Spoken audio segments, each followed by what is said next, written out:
Hello, this is Bobby at Copel TV Repair. It is 2:20 on December 21st, and literally a couple of minutes ago I was brought a USPS drop off the packages for the day. It was by a pure chance that I saw that this was returned. This is a return of a board that was purchased online and returned to us. Customer said that it doesn't work, and I just saw the box by total chance. I was checking something different. It was literally a few minutes ago, and I'm hoping the customer can check the return tracking number, which is again here, and see that it was indeed delivered literally minutes ago. We have not had time to do absolutely anything to that board other than plug it straight in here. This is customer signature. I asked him to put it on the board itself so that he knows that we're not swapping and playing dirty or doing any stupid things trying to scam customers out of whatever it is we're going to withhold here.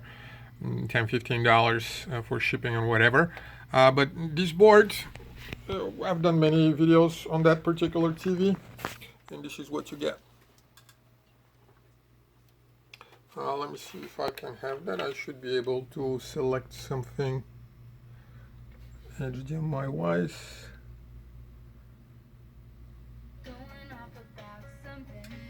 Now, does that look like a... Drop the remote. Does that look like a board that doesn't work to you?